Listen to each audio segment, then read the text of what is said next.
ക്രൂശിക്കപ്പെട്ട ക്രിസ്തുവിനെ പ്രസംഗിക്കുന്നു. ദൈവത്തിന് സ്തോത്രം. വരുവീൻ, ഈ നല്ല സമയം നിങ്ങൾ വൃഥാവാക്കരുത്. കാരണം നാളത്തെ ദിവസം നമുക്കുള്ളതല്ല, നമുക്കറിയാൻ പാടില്ല. ഇന്ന് ഒരൊറ്റ രാത്രിയിൽ ഇനി എന്തെല്ലാമാണ് സംഭവിക്കാൻ പോകുന്നത് നമുക്കൊന്നും അറിയാൻ പാടില്ല. ഈ ഒരു 12 മണിക്കൂറിനുള്ളിൽ എന്തെല്ലാം സംഭവിക്കാൻ പോകുന്നു. ഇന്ന് ആരോഗ്യത്തോടെ നടന്നു വന്ന മനുഷ്യൻ നാളെ ഈ സമയത്ത് മണ്ണിനടിയിലാകുമോ ആരറിഞ്ഞു? പക്ഷെ ഇത്രയേ ഉള്ളൂ, നാം എല്ലാവരും അത്രയ്ക്കേ ഉള്ളൂ. വളരെ ചെറിയൊരു കാലം, വളരെ ചുരുങ്ങിയൊരു കാലം. അതുകൊണ്ട് എപ്പോഴും മരണത്തെ പേടിച്ചുകൊണ്ടിരിക്കണമെന്നല്ല പറഞ്ഞത്. അല്ല, ഏത് സമയത്തും മരണം വരാം, ഏത് സമയത്തും അത്യാഹിതം വരാം, ഏത് സമയത്തും അപകടം വരാം. ഈ ഭൂമിയിൽ നിന്ന് മാറ്റപ്പെട്ടു പോകാം. ദൈവത്തിന് സ്തോത്രം. പ്രിയപ്പെട്ടവരെ, മരണം ദുഃഖകരമാണ്, സംശയമില്ല. മരണം വേദനാകരമാണ്. പിന്നെ ജീവിച്ചിരിക്കുന്നവർക്ക് അത്യന്തം വേദനയാണ്. ഓരോരോ കാര്യങ്ങൾ തിരിഞ്ഞ് ഓർക്കുമ്പോഴെല്ലാം ഇങ്ങനെ വേദന തികട്ടി വരും. ഒരുമിച്ച് നടന്ന കാലങ്ങൾ, ഒരുമിച്ച് സംസാരിച്ചിരുന്ന കാലങ്ങൾ, ഒരുമിച്ച് സംസാരിച്ച വിഷയങ്ങൾ, ഒരുമിച്ച് പ്രാർത്ഥനയ്ക്ക് പോയത്, ഒരുമിച്ച് ദൈവവചനം വായിച്ചത്, ചിന്തിച്ചത്, ധ്യാനിച്ചത്, ഒരുമിച്ചിരുന്ന് പ്രാർത്ഥിച്ചത്, ഒരുമിച്ച് സുഖങ്ങളിലും ദുഃഖങ്ങളിലും പങ്കുകൊണ്ടത്, ഒരുമിച്ച് മക്കളുടെ കാര്യങ്ങൾ പ്രത്യേകം ശ്രദ്ധ വെച്ചത്. എന്തല്ല, പക്ഷേ ഇന്ന് രണ്ടായിപ്പോയി. ഒരാൾ അക്കരയ്ക്ക് അങ്ങ് പോയി. വേദനയല്ലേ? തീർച്ചയായിട്ടും വേദനയാണ്. ആ വേദന ആർക്കും ശമിപ്പിക്കാൻ കഴിയുകയുമില്ല. വേദന മാറ്റാനും ആർക്കും സാധിക്കും. ഒരാൾക്ക് സാധിക്കും, യേശു ക്രിസ്തുവിന്. ക്രിസ്തുവിന് മാത്രമേ വേദന മാറ്റാൻ സാധിക്കുകയുള്ളൂ. ഈ വേദനിച്ച് മനസ്സ് പൊളയുന്ന വിയോഗത്തിൻ്റെ ദുഃഖം കൊണ്ട്, വിയോഗത്തിൻ്റെ വ്യഥ കൊണ്ട് മനസ്സ് തകർന്നിരിക്കുന്നവർക്ക് ആശ്വാസം കൊടുക്കാൻ നാം പറഞ്ഞാൽ ഒരാശ്വാസം കിട്ടുകയില്ല. യേശു ക്രിസ്തു തന്നെ വരണം ആശ്വാസം തരാൻ. ക്രിസ്തുവാണ് ആശ്വാസം. ക്രിസ്തു ആശ്വാസം തരും, അക്കാര്യം ഉറപ്പാണ്. ദൈവത്തിന് സ്തോത്രം.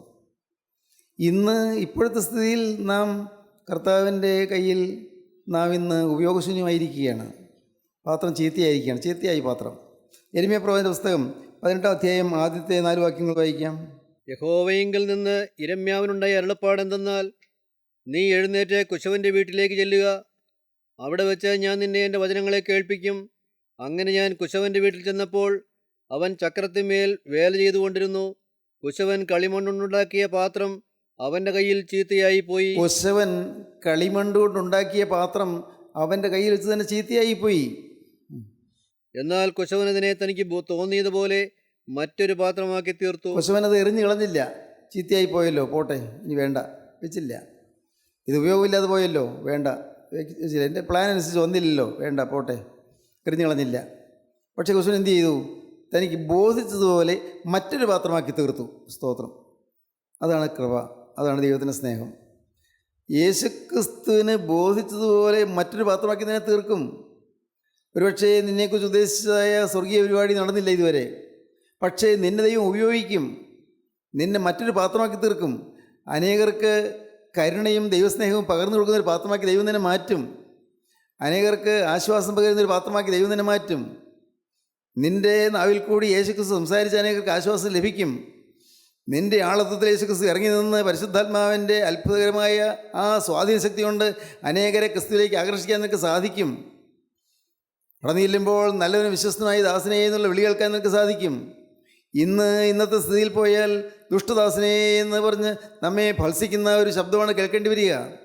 ഇന്നത്തെ സ്ഥിതിയിൽ പാപം വിടാതെ നാം ജീവിച്ചു പോയാൽ, നാം ദൈവത്തെ മറന്ന് ജീവിച്ചു പോയാൽ, നാം പിന്നെയും വഴക്കും പിണക്കവും കലഹവും ശുണ്ഠിയുമായിട്ട് ജീവിച്ചു പോയാൽ, ഇന്നും മർക്കടമുഷ്ടി പിടിക്കുന്നത് മാറ്റാതെ ഇന്നും പാപത്തിന് അടിമപ്പെട്ട് ജീവിച്ചു പോയാൽ സംഭവിക്കാൻ പോകുന്നത്, അങ്ങ് ചെല്ലുമ്പോൾ കൊള്ളരുതാത്ത ദാസനെ എന്നുള്ള വിളിയാണ്. കൊള്ളരുതാത്ത ദാസനെ, ദുഷ്ടദാസനെ.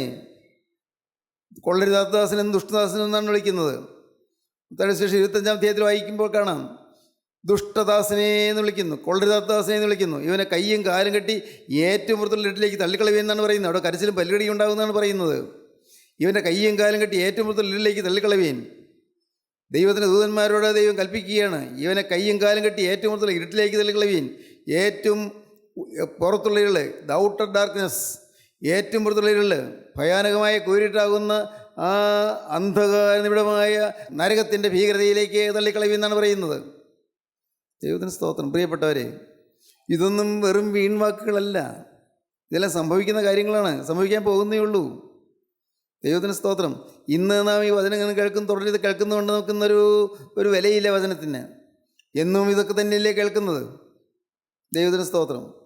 ഒരു അനുഗ്രഹീതനായ ഒരു പട്ടക്കാരൻ പള്ളിയിൽ ശുശ്രൂഷ കഴിഞ്ഞ് തിരിച്ചു വന്നു, ആരാധന കഴിഞ്ഞ് തിരിച്ചു വന്നു. ഭാര്യ അന്ന് പള്ളിയിൽ പോയില്ലായിരുന്നു. ഇന്ന് പ്രസംഗിച്ച പ്രസംഗകൻ എന്താ പറഞ്ഞത്? അപ്പോൾ അച്ഛൻ പറഞ്ഞു, ഇന്ന് പ്രസംഗിച്ച പ്രസംഗകൻ അദ്ദേഹം ഒരു പുതിയ ഒരു സുവിശേഷകനാണ്. അദ്ദേഹം പറഞ്ഞു പാപത്തെക്കുറിച്ചാണ് പറഞ്ഞത്, പാപത്തെക്കുറിച്ച്. ഉടനെ ഭാര്യ ചോദിച്ചു, പാപത്തെക്കുറിച്ച് എന്താ പറഞ്ഞത്? അപ്പോൾ അച്ഛൻ പറഞ്ഞു, പാപത്തെക്കുറിച്ച് അദ്ദേഹം പ്രസംഗിച്ചത് മറ്റൊന്നുമല്ല, പാപത്തിൽ നിന്ന് അകന്ന് നിന്നുകൊള്ളണം എന്നാണ് പറഞ്ഞത്. പാപം ദൈവത്തിന് ഇഷ്ടമല്ല എന്നാണ് പറഞ്ഞത്. പാപം ദൈവത്തിൽ നിന്ന് അകറ്റുന്നതാണ്, പാപത്തിൽ നിന്ന് അകന്നുകൊള്ളണം എന്നാണ് അദ്ദേഹം പറഞ്ഞത്. ജീവിതത്തിൽ പാപം വരരുതെന്നാണ് അദ്ദേഹം പറഞ്ഞത്, വേറൊന്നും പറഞ്ഞില്ല. ദൈവത്തിന് സ്തോത്രം. ആ അച്ഛൻ്റെ ഭാര്യ ആ വാക്കുകൾ ഉൾക്കൊണ്ടു. അവളുടെ ജീവിതം അവൾ കർത്താവിന് സമർപ്പിച്ചു. അന്ന് ആരാധനയ്ക്ക് പോകാഞ്ഞത് നഷ്ടമായില്ലെന്ന് അവൾക്ക് തോന്നി. ആരാധനയ്ക്ക് പോകാതെ വീട്ടിലിരുന്ന് നഷ്ടമായില്ലെന്ന് തോന്നി.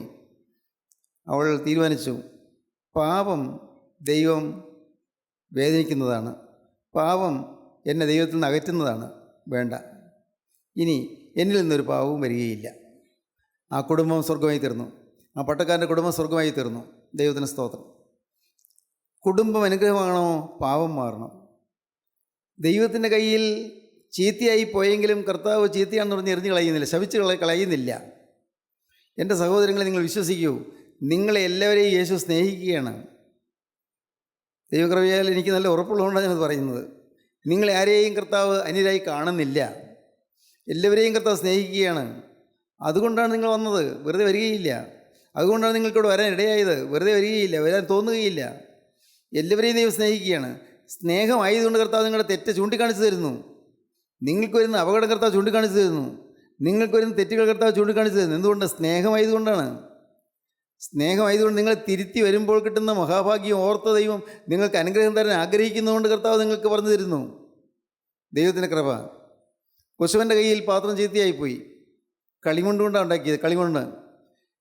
ഈ യെരമ്യാവിൻ്റെ കാലത്ത് യെരമ്യാവ് സ്ഥിരമായി നടന്നു പോകുന്ന വഴിയിൽ, ആ വഴിയോരങ്ങളിൽ ഇങ്ങനെ കുശവന്മാരിരുന്ന് പാത്രം മെനയുന്ന ഒരു സംഭവമുണ്ട്.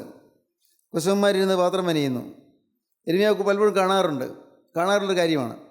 അന്ന് യെരമ്യാവിൻ്റെ മനസ്സിൽ ഒരു കാര്യം കുറിക്കൊണ്ടു. എന്താണ്? കുശവൻ പാത്രം മെനയുന്നു.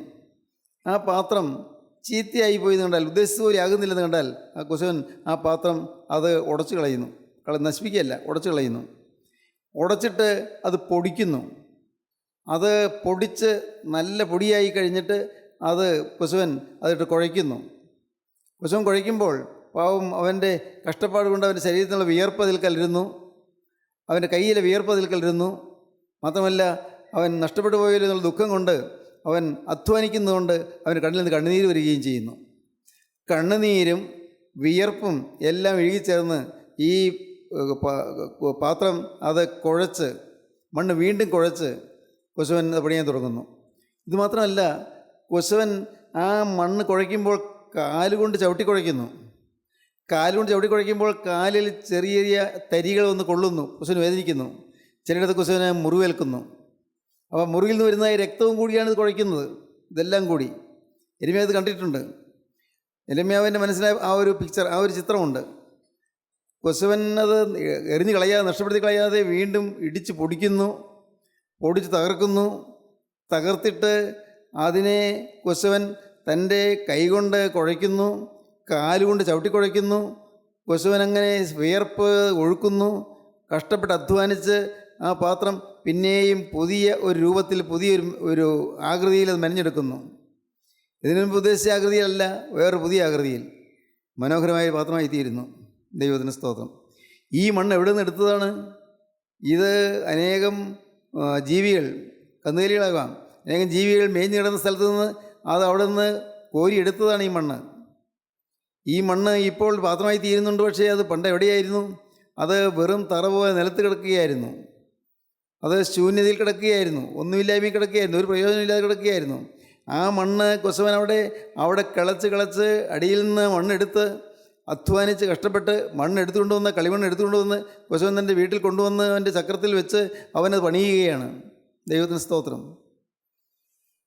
പ്രിയപ്പെട്ടവരെ, നാം എല്ലാം അങ്ങനെയായിരുന്നു. എന്തായിരുന്നു നമ്മുടെ പഴയ കാലം? ഞാൻ പിന്നെയും പഴയതിലേക്ക് വരട്ടെ. കോപം. നമ്മുടെ വീട്ടിൽ എന്തായിരുന്നു കോപത്തിൻ്റെ അട്ടഹാസങ്ങൾ?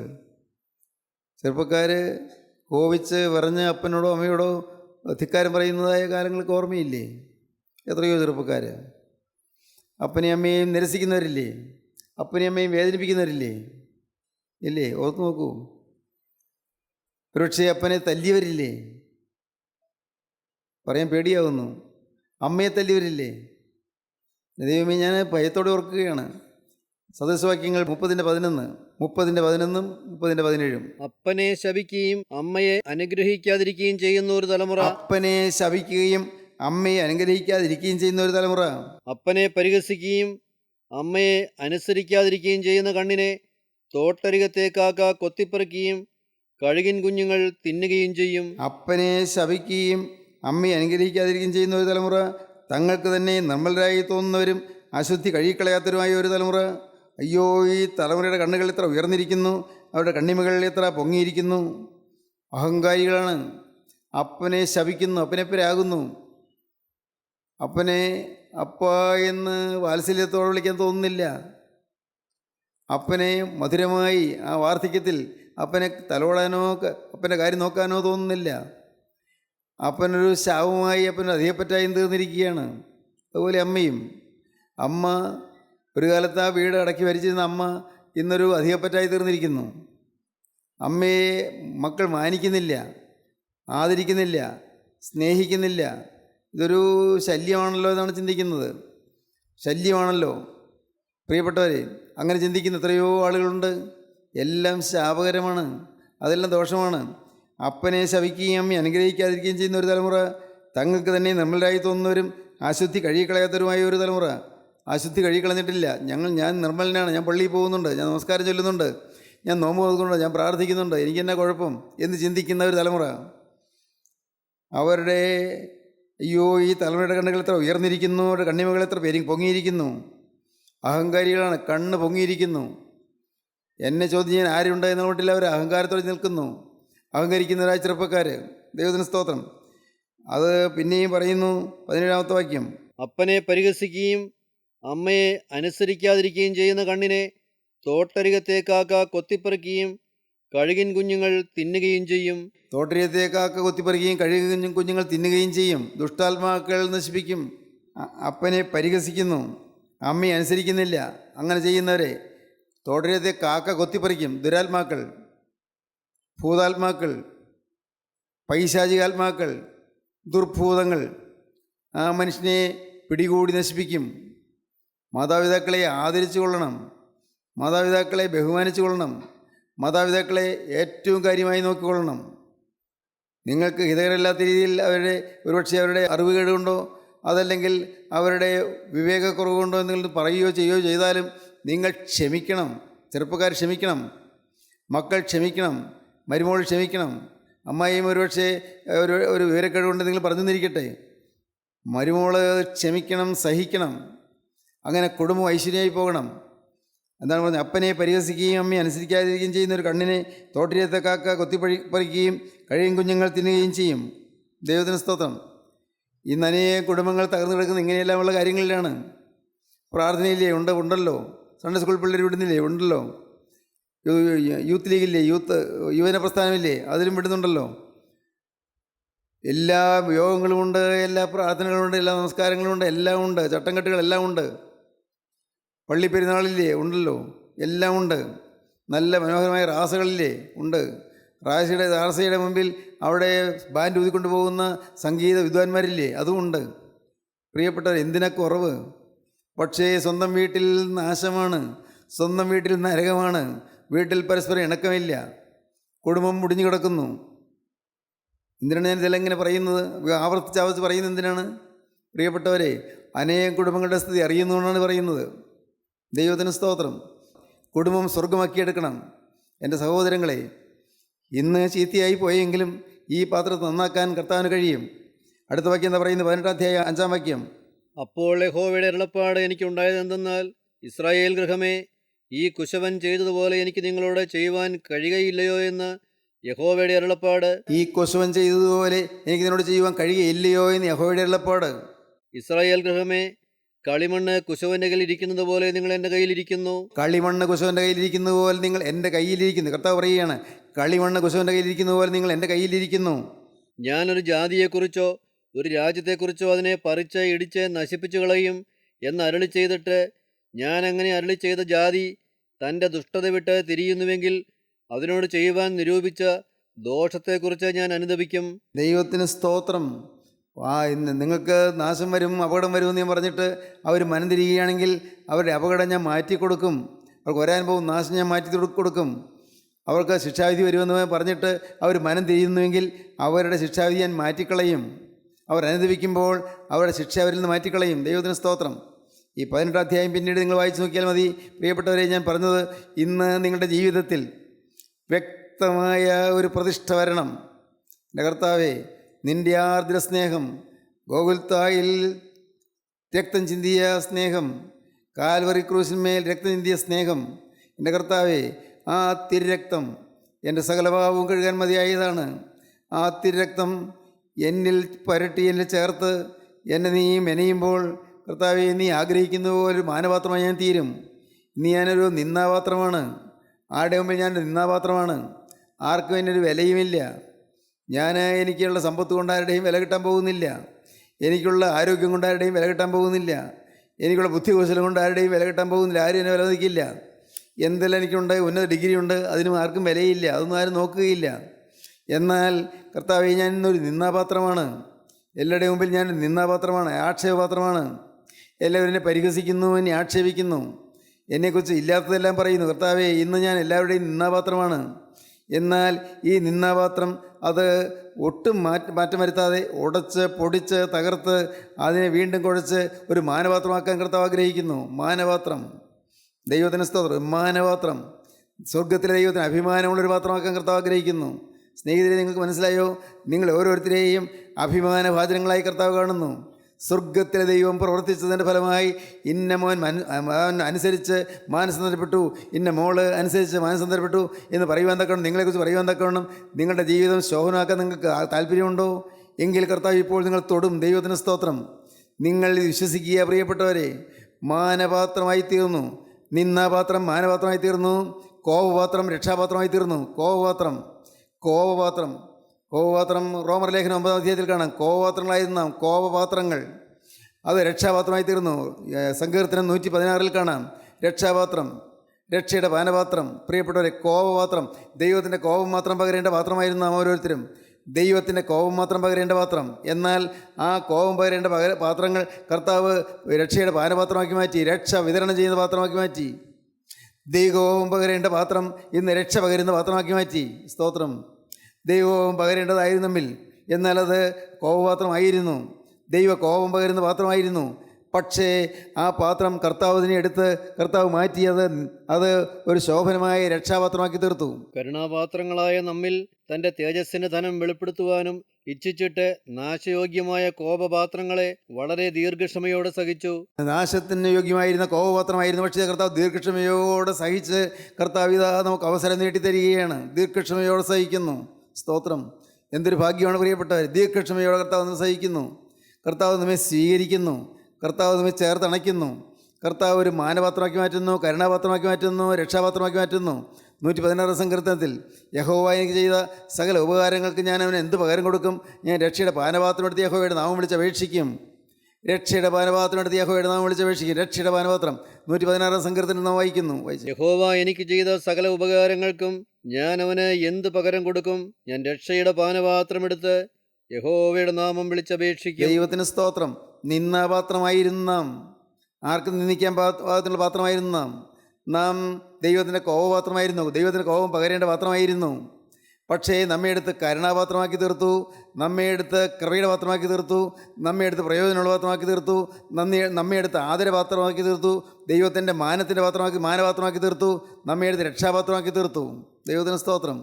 ഈ സാധുവായ മനുഷ്യനെ ദൈവം തൻ്റെ കരങ്ങളിലെടുത്തു. പ്രിയപ്പെട്ടവരെ, നിങ്ങൾക്ക് വേണമോ ഈ ഭാഗ്യം? ഇന്ന് കർത്താവ് നിങ്ങളെ തന്നെ കരങ്ങളെടുക്കാൻ ആഗ്രഹിക്കുകയാണ്. നിങ്ങളെ കരുത്തിലെടുത്ത് കർത്താവ് വാഴ്ത്താൻ ആഗ്രഹിക്കുകയാണ്. നിങ്ങളെ തന്നെ കരുത്തിലെടുത്ത് കർത്താവ് ആശീർവദിക്കാൻ ആഗ്രഹിക്കുകയാണ്. കർത്താവിൻ്റെ ഇരുകരവും നിങ്ങളുടെ തലമേൽ വയ്ക്കുവാൻ കർത്താവ് ആഗ്രഹിക്കുകയാണ്. ഇരുകരവും നിങ്ങളുടെ തലമേൽ വെച്ചുകൊണ്ട് കർത്താവ് നിങ്ങളെ അനുഗ്രഹിക്കാൻ തുടങ്ങുകയാണ്. ദൈവത്തിന് സ്തോത്രം. ഇപ്പോൾ നിങ്ങളൊന്ന് പറയുമോ, കർത്താവേ, ഞാൻ നിന്ദാപാത്രമായിരുന്നു, ഞാൻ കോപപാത്രമായിരുന്നു, കോപം മാത്രം വഹിക്കേണ്ട പാത്രമായിരുന്നു. എന്നാൽ കർത്താവേ, നീ എന്നെ ഉടച്ച് എന്നെ മാറ്റി എന്നെ രൂപാന്തരപ്പെടുത്തി എന്നെ നിൻ്റെ രക്ഷാപാത്രമാക്കി തീർക്കണമേ, എന്നെ നിൻ്റെ കരുണാപാത്രമാക്കി തീർക്കണമേ. എൻ്റെ കർത്താവേ, നാഥാ, നീ എന്നെ നിൻ്റെ സ്നേഹത്തിൻ്റെ സ്നേഹപാത്രമാക്കി തീർക്കണമേ, നിൻ്റെ കരുണാപാത്രമാക്കി തീർക്കണമേ. എൻ്റെ കർത്താവേ, രക്ഷാപാത്രമാക്കി തീർക്കണമേ. എന്നിൽ കൂടെ രക്ഷ വല്ലരിലേക്കും പകരാൻ തക്കവണ്ണം രക്ഷയുടെ പാനപാത്രമാക്കി തീർക്കണമേ. ദൈവത്തിന് സ്തോത്രം. അനേകർക്ക് രക്ഷ കൊടുക്കുന്ന ഒരു പാത്രമാക്കി എന്നെ മാറ്റണമേ. എന്നെ അനേകരുടെ ഹൃദയത്തിന് ആശ്വാസം കൊടുക്കുന്ന ഒരു പാത്രമാക്കി നീ എന്നെ മാറ്റണമേ. ദൈവത്തിന് സ്തോത്രം. പ്രിയപ്പെട്ടവരെ, നിങ്ങൾക്ക് പ്രാർത്ഥിക്കാൻ തോന്നുന്നുണ്ടോ? നല്ലൊരു അവസരമാണിത്, നല്ല സമയമാണിത്. നിങ്ങൾക്ക് വാസ്തവമായി തീരുമാനമെടുത്താൽ നിങ്ങളുടെ കാര്യത്തിൽ കർത്താവ് കയറി പിടിക്കും, സംശയിക്കേണ്ട. നിങ്ങളുടെ കഴിഞ്ഞ കാല പാവങ്ങളൊന്നും കർത്താവ് ചോദിക്കുകയില്ല.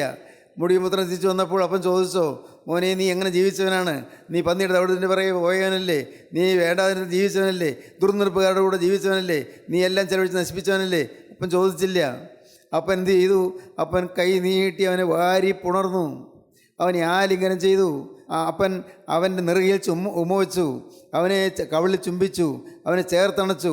അപ്പൻ ഒരു വലിയ നിധി കിട്ടിയതുപോലെ തിരികെ കൊണ്ടുവന്ന്, ഈ മകൻ മരിച്ചവനായിരുന്നു, എന്നാൽ വീണ്ടും ജീവിച്ചിരിക്കുന്നു, കാണാതെ പോയിരുന്നു, കണ്ടുകിട്ടിയിരിക്കുന്നു.